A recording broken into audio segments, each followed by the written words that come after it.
you guys have a petition to put a trigger warning about the bear.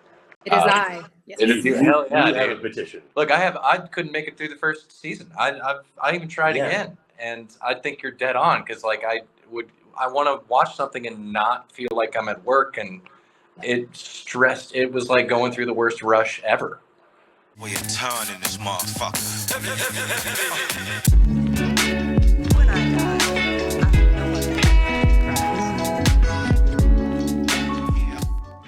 Let's jump right into it. Jasmin Parks-Papadopoulos. That is one of the coolest names we've ever heard. You got it right on the first try. I'm so impressed. We've been practicing all day. Wow, that's like the second time that's happened in my life. I'm very flattered. Thank you. I knew it. I went to school with a girl named Mary Papadopoulos, so I had already had practice. You guys are good people. Yeah, usually when somebody gets it right on their first try, I am not their first Papadopoulos, which is a sad occurrence. But here we are. There must be more. Yeah, well, she's cool. She's up in Chicago. She's an amazing person. She's very artistic. I went to theater school with her, and she's incredible. So, yeah. Okay. Well, shout out to Mary Papadopoulos in Chicago. Yeah, absolutely. I did want to ask, do you prefer Jasmin or Jazz? I just saw some of your... It's just Jazz. Nobody really calls me Jasmin. We'll just call you Jazz. Jazz. That's great. And you've been in contact with Chad, I, and Jacob. Yes. And this is Who the Fuck Closed Last Night. Yeah. Awesome. Happy to be here. We're so happy to have you. We had discussed doing an episode on mental health, and in the industry specifically. So I was so pleased to find that your organization, CHOW, the Culinary Hospitality Outreach Wellness group, actually already existed. Can you tell us a little bit about your organization? Yeah, absolutely. We are coming up on our 7th birthday. We started out in Denver, Colorado, and very, very small group, started by our founder, John Hinman, who's a rad dude who currently still owns and operates Hinman Pie, that you might know of in Denver, Colorado. And he was our founder. He was just struggling. And when he started his recovery journey, he came back to the food, beverage, hospitality industry and saw that a lot of the challenges that had driven him to get sober and embark on a sober journey, they were still kind of looking back at him. And he had this big question of addressing how we can talk about the pain that we can't necessarily see. And so he got folks together at his bakery one night to talk about that pain that we can't see in an industry that often hides even physical injuries. And as it were, Anthony Bourdain completed suicide a couple of days before that meeting in Denver. And so what could have been just a couple of folks showing up to his bakery to chat actually ended up being a really full room of folks who had been waiting to talk about these things that they didn't have the tools yet to talk about. And then the pandemic happened shortly thereafter, and massive boom. We went international accidentally. So now Unity hybrid is hybrid. So both in person, folks come to our multiple CHOW discussion groups. So what was the baby group that started out of Denver is now 8 meetings. By the end of the year, it'll be 10 with dedicated spaces for our men and women, Spanish speakers, LGBTQIA+ members. And they are online meetings and in person where folks can come and talk about the successes and struggles of belonging to the food, beverage, hospitality industry. Wow, that's incredible. Yeah, because I mean, we've experienced it firsthand, but there's such a need for that. There's so many of us that struggle with mental illness at a higher rate than other industries. Can you talk a little bit about like the statistics of how many people in our industries for health? Yeah, staggering. These are self-reported numbers, right? So in order to be delineated in these numbers, you have to report them. That 68% of food, beverage, hospitality workers experience burnout. The last time that Unilever collated information about what the highest industry of substance misuse for the pandemic, and food service as the first. So we rated number 1 in substance misuse, which right in an industry where drugs are still very prevalent and a lot of our social interactions are centered around alcohol. We know that we have a lot of social inclinations towards use in our industry. We treat those as kind of we don't without the other. We don't believe that in a side. And we know food is actually growing in staggering. If you think about how inclusive the food, beverage, hospitality industry is, so we use that word intentionally, the long version versus just saying hospitality, because we want to make sure to create spaces for anything from busser, dishwasher, bartender, barista, chef, server, but also industry writer, farmer, stocking the shelves at Whole Foods, folks who are driving the delivery trucks that bring the foods to the restaurant, and food service manufacturers.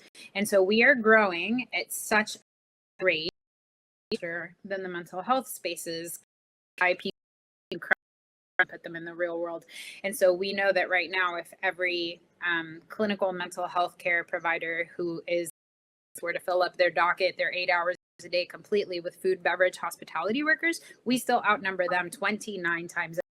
And so, in recognition of be accessible to not working hours and who are as in underpaid, make sure relations and spaces like CHOW exist so that folks don't continue to slip through of Right, yeah. On something already where it seems like there's so many factors that contribute to the fact that we struggle with mental health in the end. I mean, do you think any of the people that are attracted to the industry as well? I mean, we seem to have a lot of neurodivergent people that come into the industry because it fits us. But as you described, it seems like there's a large amount of factors that go into exact issues. How do we change that as an industry? What are factors that we can? I know there's probably a long list, but what are factors that we can kind of implement to make our career more healthy for our wellness? I love this question. Well, so I guess a twofold answer. A great question here. The chef Patrick, who started an organization in California called I Got Your Back, that does similar work to CHOW, asked much of the same question. Do folks show up to the industry broken, or do we break them when they get here? And for CHOW, a big piece is developing education about how mental health shows up specifically in our industry and how substance misuse shows up specifically in our industry. If we can't going if we don't know where we are, right? So developing the tools and the education so that we can recognize what's struggling in our industry has been a great piece of that journey for us as an organization. We have a mental health course that addresses exactly that. Like, what does it look like when somebody is struggling? How do we check in with folks on our teams without kind of assuming all of that emotional responsibility of another person, but how do we kind of stand shoulder to shoulder with the folks that we work with and empower the people around us with very much the same resources that we have so that we are all making healthful change? And can we empower businesses, organizations, communities to share in the same workplace wellness tools so that we are talking very openly about them? We want to destigmatize the conversation centered around mental health because we know that we have been suffering in silence historically for years.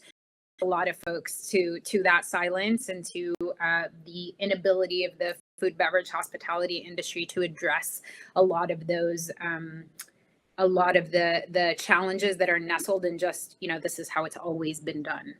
And we discuss ways forward, and those come in the form for us of education and workplace wellness tools and toolkits. So we encourage, checking in with your team and doing it often and authentically. We use it's like a and we check on a scale everywhere to know that food beverage, so many words to describe food and to describe a dish, but when feelings were like mad, angry, maybe hungry if we're really listening to our body's cues that day. But let's be honest, I'm a third generation chef and I have been out of the industry for 5 years and I still have to remind myself to check in on that scale for my physical needs. And so we use kind of these small skills that are already existing soft skills, right? In order to be working in hospitality, odds are that you are very observant. You've got a great memory for details. These are skills that we already have to use at our jobs all the time. So what does it look like if we take those existing soft skills and use them towards ourselves to check in intentionally and authentically and serve that long-term purpose of destigmatizing conversations and talking about mental health in the workplace? Yeah, that's huge. Yeah, I mean, I love that entire take and how it is to apply, those workplace skills, because I know myself, being like neurodivergent and being able to connect the dots just because it's so easy. I mean, I assume for everyone as well, like just you get into the workspace and you kind of have your set of perceptions that you're operating on, when you're in the kitchen, when you're behind a bar where we both bartend, that sort of thing. And kind of connecting the dots of remembering that you're a human being that has emotional needs, mental health needs, physical concerns, XYZ, right? And that sort of thought process that you're mentioning of kind of bridging that gap and making the workspace open and available, and making ourselves open and available to each other, just as peers and co-workers and co-people. That's very powerful. It's one of those situations where it seems really simple, but if it's not spoken about, with a meat thermometer of emotions, it really gets tossed to the side when we're focusing on the job, right? So I'm a huge fan of the fact that that's part of what CHOW is bringing. I agree. Yeah, I think like you said, it's like we're taught as servers and bartenders to the proper times to check on our guests throughout service, right? Like we know that like the back of our hand, but we don't really talk about very often about checking in on each other and how can we operate as a restaurant and take care of others if we're not taking care of ourselves and those around us. Is just a huge thing. As far as what's some advice you can give for people to maintain work-life balance? Because that tilt within our industry causes a lot of these wellness issues. It seems like I might be making a stretch there. No, I don't disagree, and I think I think you're both. You're hitting on something very, very important. Like you're historically you clock into work, and there's this big 8-hour, if you're lucky, right? Unless it's a clopen, in which case, let's be real. Nobody's ever seen an 8-hour clopen, but so for however long you're walking into this hour-long stretch of abnegation of self, where automatically you turn your brain off and you turn your body off and you completely become in tune to someone else's human experience, and we do that for years on end, and I personally, as a hospitality worker, as a veteran of the food beverage hospitality industry, had to ask myself, what was the price that I paid in my body and in my mental health for doing that? I'll tell you, I'm 5 years out and I still have to remind myself that I can eat warm food, that I don't have to eat over a trash can. I still struggle with stomach issues because of it. I'm 5 years out of the industry. I still can't in a restaurant sit next to a an open kitchen where I can hear the tickets coming in. Like if I hear the machine coming in, like my appetite is done. And that's, we say that very, very jokingly. But that is a very real thing that I experience, that, sometimes I'll sit down at a restaurant and within 5 minutes I'm ready to go. Like I can't do it. And does that alter my quality of life very meaningfully? No, but it definitely, it speaks volumes about the experience and the conditioning that I experienced as a person who was brought up in hospitality and who worked in hospitality for 16 years. And so I think it's very hard to check in with other folks and here's what I experienced. When I discovered CHOW, I was working as the head of food and beverage of a pretty high profile hotel group. And I discovered CHOW and I brought it to my GM and I said, I would love to do a temperature check with my team. And his answer was, okay. And folks are going to check in at well done because nobody's having a good time right now. And they're going to check in at a well done. And what are you going to do? You're going to send them home. Like, we have that kind of staffing where you could just send folks home because they're struggling with their mental health. You are going to open up a can of worms that we don't have the resources to deal with. So if I was you, I would not be asking any challenging questions. And I didn't ask any kind of questions. I just left. And so for me, I want to recognize that a big piece of why we don't ask folks how they're doing is because we often don't know what to do if they share, hey, I'm struggling, I'm thinking of hurting myself. If they were, to be honest, what would we do? And so, one of the tools that I tell folks to put in their back pocket is, we've got 2 ears for listening and 1 mouth for speaking, because we should be doing more listening than speaking. And so if we can ask folks how they're doing without and relinquish the compulsion of fixing or reframing or offering a solution for what they're sharing, it actually, for me, becomes so much easier to ask how folks are doing, because I'm not the person who is single-handedly responsible for fixing whatever challenge you're going through that made you feel well done.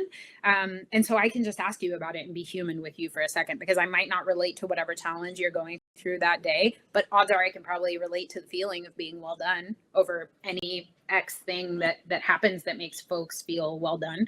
And so I think that's a small thing that we can start taking with us is, kind of relinquishing that control of having to fix and moderate the way that we do in service. We are the memory makers. We are responsible for that, the total sum of all of the parts of a human hospitality experience, but we're not responsible for other people's shared lived experience, right?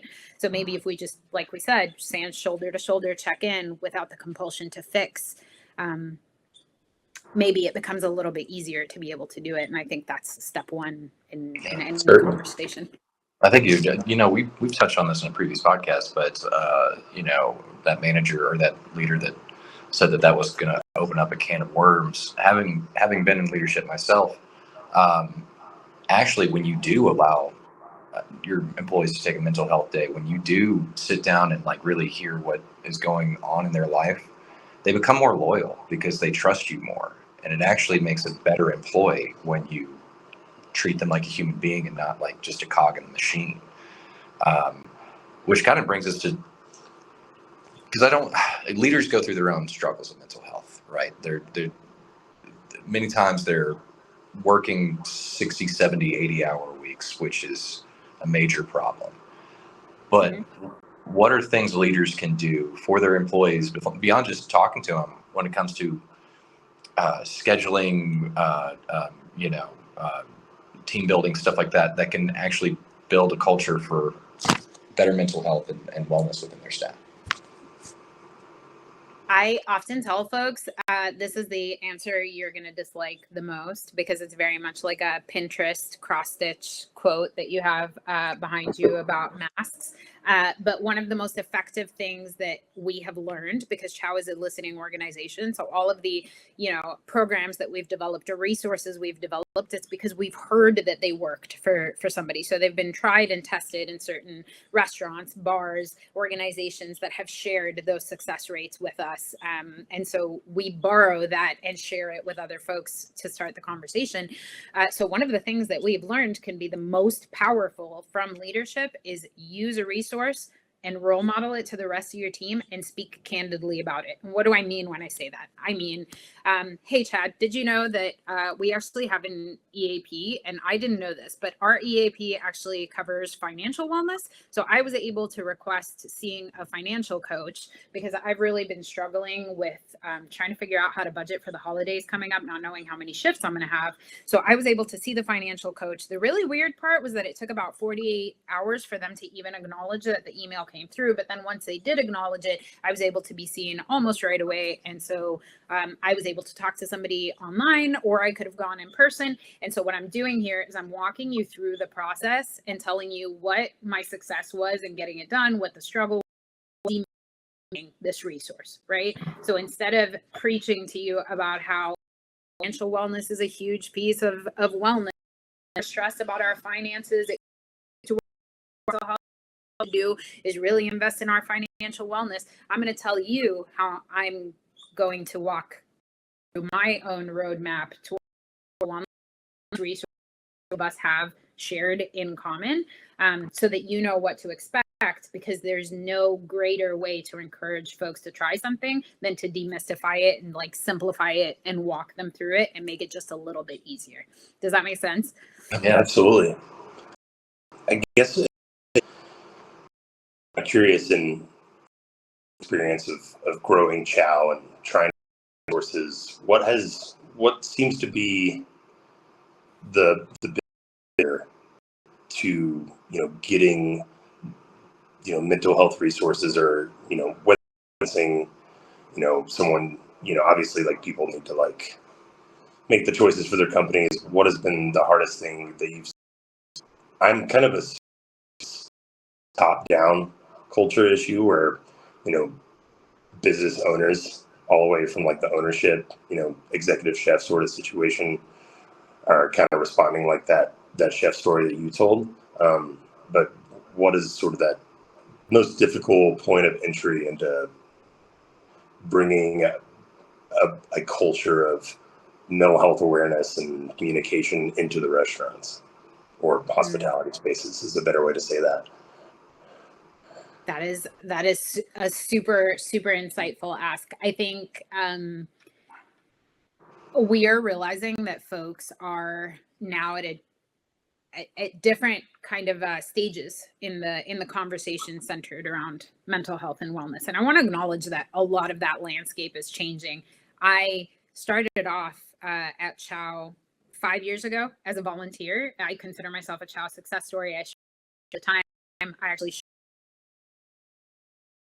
meetings without saying anything, really thinking to myself, wow, these folks are definitely not chefs like I was a chef, because I definitely would not be sitting here in a room full of folks complaining about my mental health.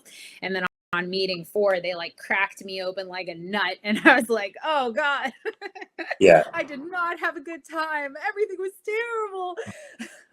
I don't know how I'm supposed to go back to the industry knowing this about myself. So I come to you as a success story in how CHOW works. Hang on a second. Route me back to the question. I diverted too far. No, just what have you seen Yes. being the most difficult sort of point of entry for getting these conversations and culture started? Yeah. I'm back on track. So when I first started out and we were doing outreach, the welcome that we received in the food, beverage, hospitality industry was very different than now, right? There were a lot of folks who behaved very much the way I think I would have behaved if somebody from CHOW came to drop off flyers in my kitchen. I'd be like, who sent you? Am I in trouble? Did somebody tell you something that happened in this kitchen? Because if they did, they shouldn't have, and everything is fine here. So turn around and walk right back out. That's how I would have handled it. And there were definitely, 5 years ago, it was very much like, okay, where's this coming from? Like, why did this start? A lot of folks greeted us with curiosity. A lot of people just didn't think it was for them. There were some that were a little bit hostile and awkward. Typically, the welcome that we get now, I'm so glad that this exists. I wish I had known about it before I left the industry. I'm so grateful that I get to share this with the team. I'm so glad that you're here. And so the welcome is changing, which tells me that the culture is changing and that folks are starting to talk about it. a lot of the, obviously folks can't use what they don't know. If they don't know that CHOW doesn't exist, they can't use it. And so a big part of it for us has been being able to do outreach, to talk about our programs. Our programs are 100% free of cost, but folks can't use them if they don't know that they exist. And the truth is that there's still, I mean, we're sometimes the odds are stacked against us, right? For example, we'll have more CHOW meetings in the month of November and December because we know that traditionally our food, beverage, hospitality workers, they struggle a little more around the holidays because we don't get to experience the holidays the way other folks in other industries do. They're a time of high pressure. A lot of us are like working doubles, you know, and the schedules look different and the finances look different and our habits centered around them look different. So we increase that support. Well, just because we increase support doesn't mean that folks have the time available to be able to attend a CHOW meeting, right? Because they're heavily scheduled.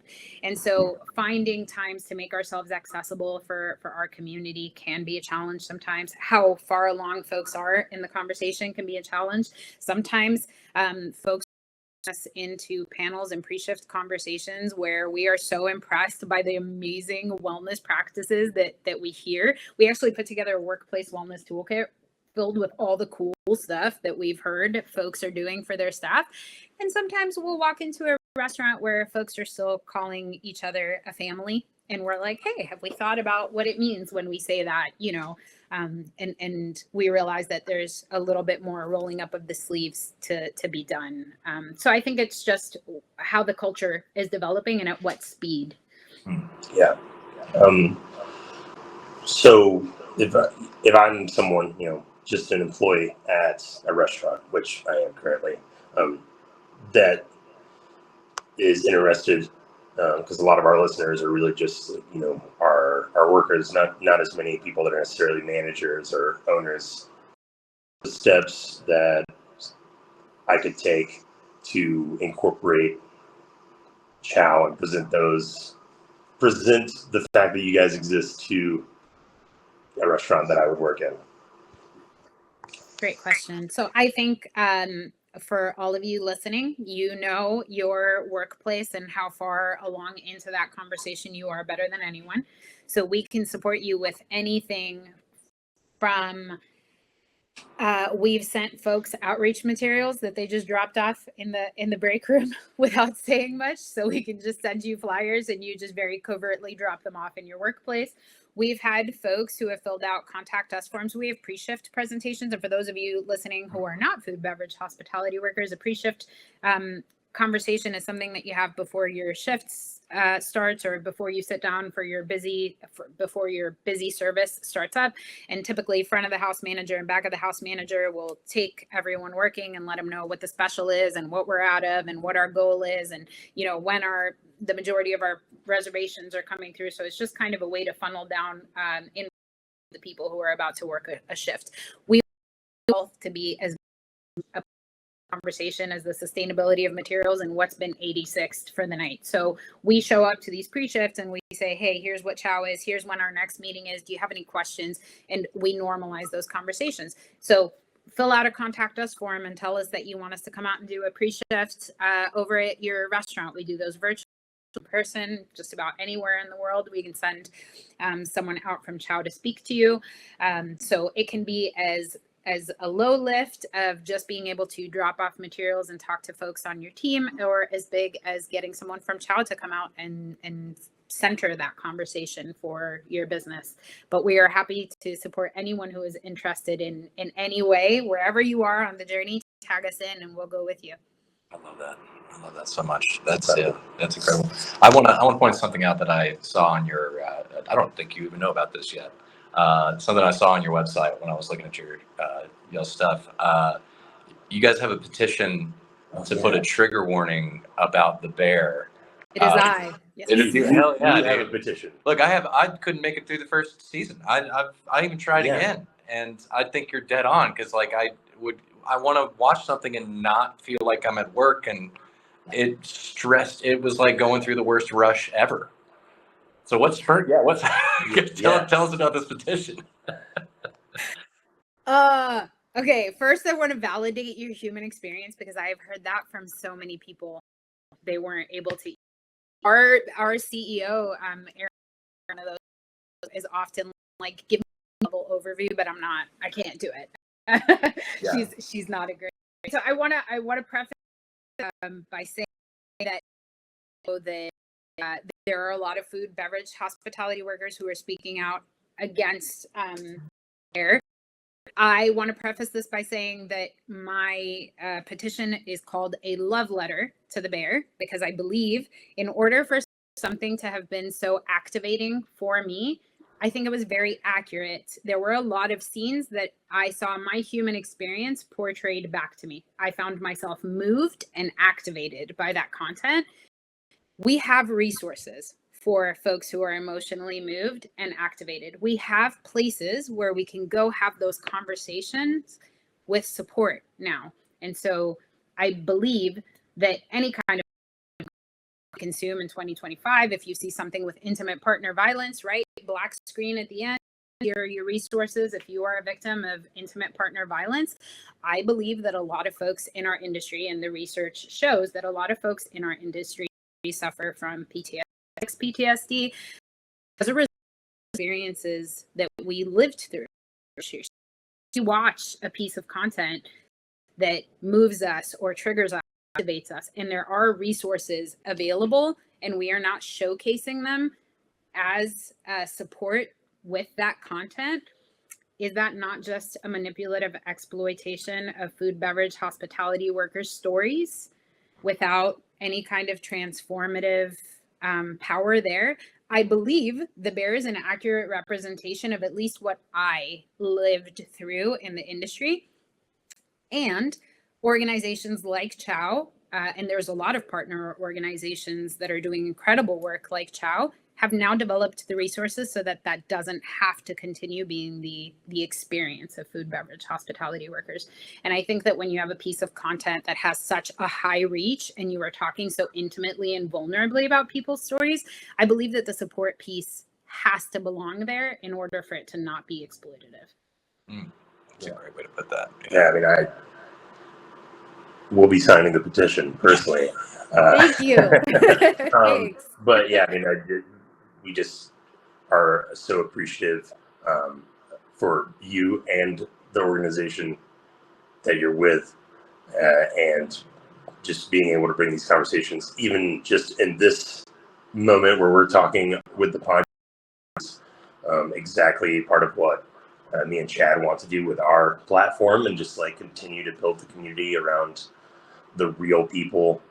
That's been a big motivator here, is the fact that like most food and beverage content is about the food and beverage and not about the people, but hospitality is all about people, right? That's the entire center of the industry. So yeah, I just am really thankful that I'm checking the time right now because I know your time is limited. Please don't rush. I have an allotted additional 15 minutes of grace today. Thank you. Awesome. But Yeah. we're doing great. We're just super excited to just be learning from you right now what exists for our community, and the level of importance that we can trust that the people that are supporting our people can put into you guys, and as a result into each other. I think one of the other sort of concepts we wanted to ask about in regards to just workplace health, all of this is I just lost my place. You're okay. I know earlier in like burnout and exhaustion, and you touched briefly on the with substance abuse. Just there's that kind of like quick answer version, like our high pressure work environments, so they abuse substances, and honestly seemed like, I think there was like a Gordon Ramsay thing where he like talked about like cocaine in kitchens or something like that, but it was like really portrayed to like just kind of made him look like he's just a hard ass on people. He's like, I don't accept this in the workplace or whatever. Like what, how do you guys open up that conversation, and how can we all open up the fact that that's like an incredibly prevalent thing, and just in recognizing it, and how to, meet people with grace, and but still address and support each other while everyone is at, and it kind of goes the way of like sober individuals working around people that are in substance abuse areas and they're still in the industry, sort of all of those aspects of it. Like, what are some of the ways that you guys approach that conversation? Yeah, I love that. So every time that I'm given the opportunity to speak publicly, and I'm asked a question centered around this, I really like to give a nod to the great Greg Baker, who brought up the concept of the quiet hour. And for those of you listening who don't, Baker asked the question through a really impactful article and feature on the Wall Street Journal video about chef mental health specifically. When you finish your shift at 11 o'clock at midnight and out, and your home is asleep and all of your friends are asleep, office job to get to, and the only thing that's open of light is the bar, on the corner, drink be waiting for you. How come off that shift and reintegrate back into your life before going to bed when you're at opposite ends of everyone that maybe and love and who could just vibe or offer you support after a challenging shift. How many chefs have we lost to the quiet hour is the question that he asks, and I love that, because I think the conversation has the impact. There is an entire foundational framework of that we live in that is on differing, that when we are asleep, or when we're enjoying a Christmas, or when we are having a 4th of July, or when Mother's Day, they're like the piece of keeping on for human celebration. And can we ask ourselves, can we just check in with the folks that we know who are average hospitality and say, hey, are you doing for Mother's Day since you're working Mother's Day brunch? Or, hey, do you have a safe ride to get home at after your St. Patrick's Day shift, which is inevitably going to be a clopen, and your hands are going to be like stained with, green food dye that you've put in beer, and the streets are going to be hellish, and can I support you in some way? And so I know that it can seem, our tagline is let's talk about it. And I know that it can seem like a very wishy-washy, simple solution to a very complex problem. We know that 100%, which is why we develop so many programs and systems, free systems of support to continue to address the issues at hand. But we really do believe that the acknowledgement of the challenge and talking about the challenge mystifies and destigmatizes it, right? So when we start to talk about, hey, let's talk about what a shift drink actually costs a restaurant. So you're spending, let's say, X amount of dollars a month, offering everybody a beer after their shift. Is it feasible to put this money aside, which you may not have realized is actually, $700. Maybe you thought it was $1 here and there, but it's actually $700. What happens if at our next staff meeting, we just ask the staff if everybody would like a wellness stipend instead? Maybe folks would really enjoy having an additional $50, on their paycheck, or a local yoga membership, yoga studio membership, or, can we all learn a language, or whatever it looks like, making that decision together. Because we are now talking about the fact that so much of our social wellness and our time spent outside of work is either spent with the people that we work with, or is spent drinking with the people that we work with, or it's spent drinking at our workplace. And can we develop, we cannot develop any additional frameworks if we are not talking about how we've closed ourselves in so many different ways, because it's just always been how it is. After, what do you do after work? Well, I just hang out for a shift drink with everybody that I just had a shift with. But if we start to talk about what the consequences are of that, I think it looks different. I can tell you from personal experience it does, because if you had asked me when I was in the industry, I had a lot of friends. I had a pretty rich social life. Let me tell you what happened when I left the industry and I decided that I was not going to be, obviously, clocking having a shift drink, there were not a lot of people who could on trauma bonds that I made over alcohol in my time as a chef. But I didn't have a lot of like social wellness. I didn't have a lot of friends who would check up on me.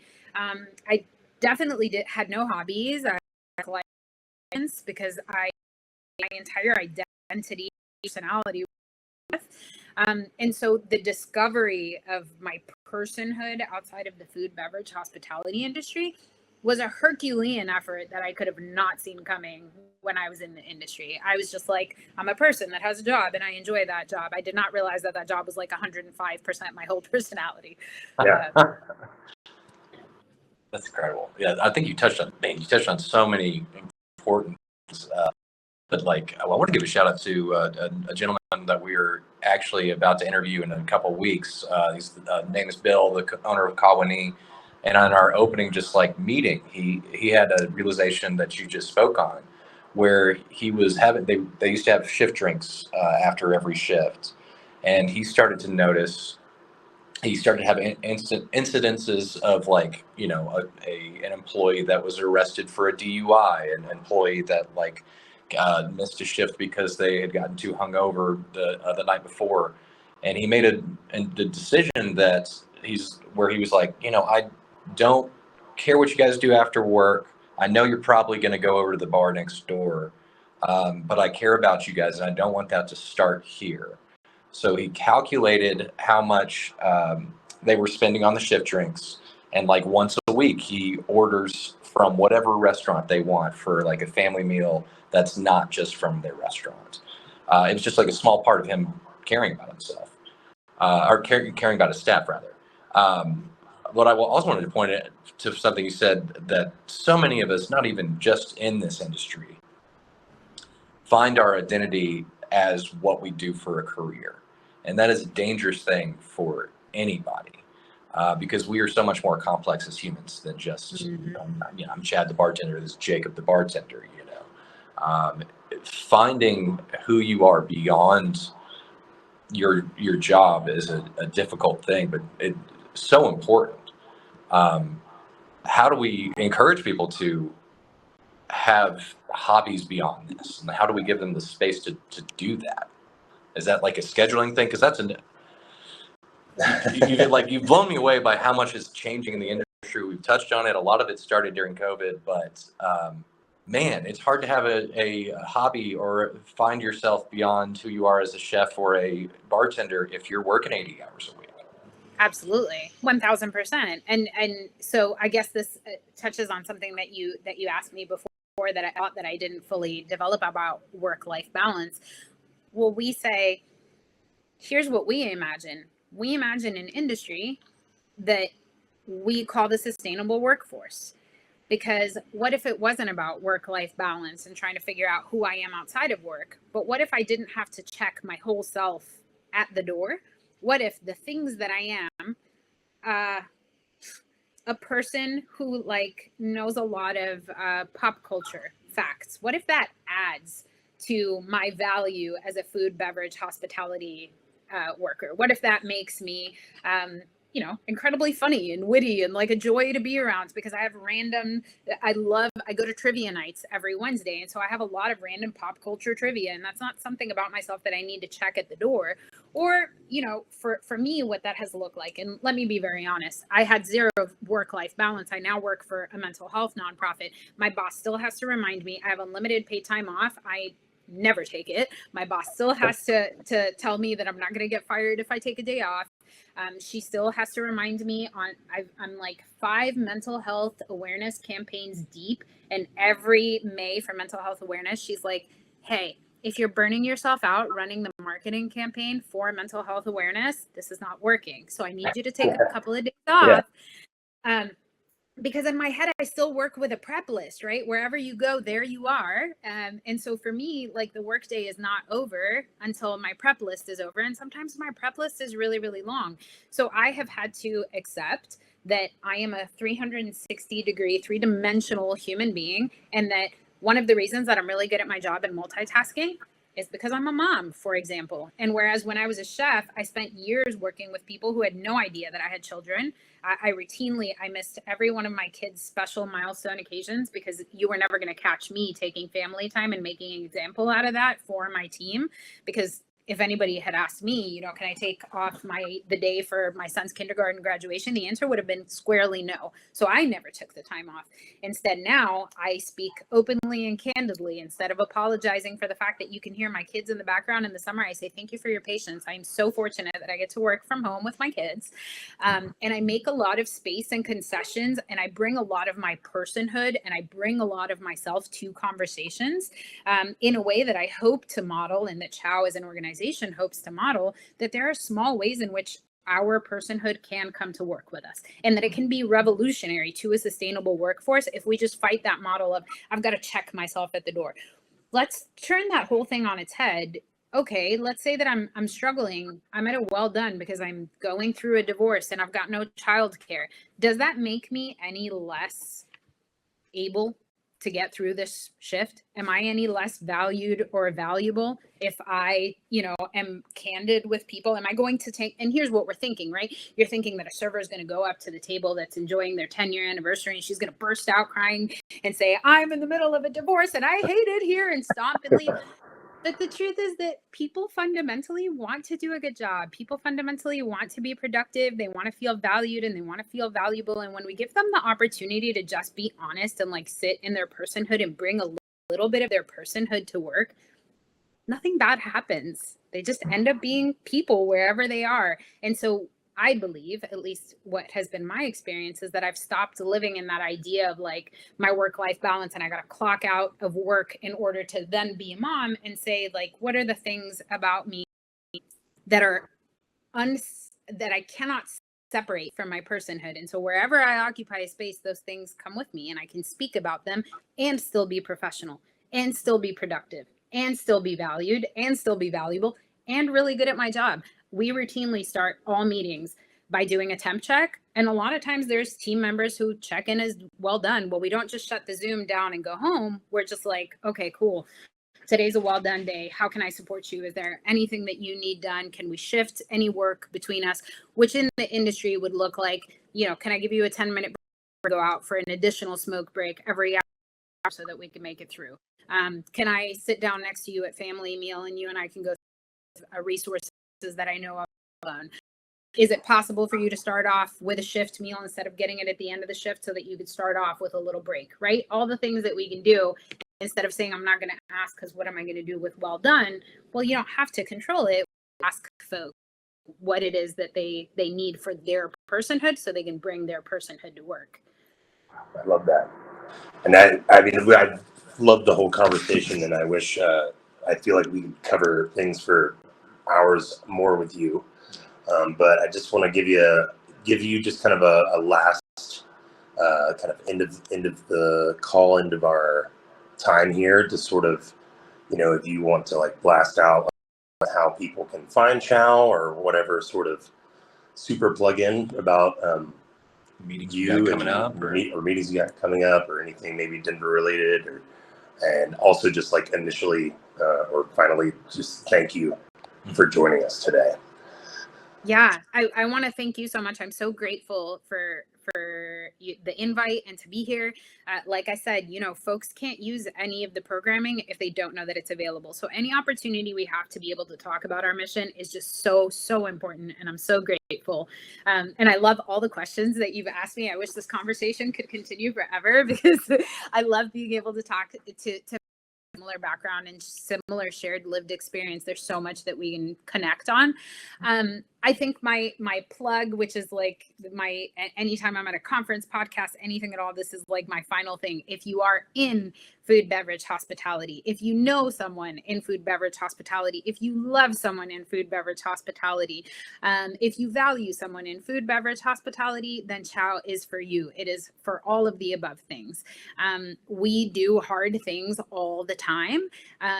And we don't have to keep doing them in the way that we've always done them. There are supports available, and every single one of you listening, you absolutely deserve them. You deserve to discover a new way to move forward.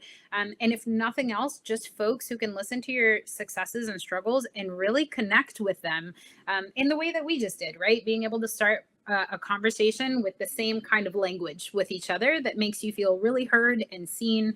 And I think those types of communities, they go a long way. They help people. We've seen it. So if you're wondering if this is for you, it is for you. Please check us out at chowco.org. Yeah.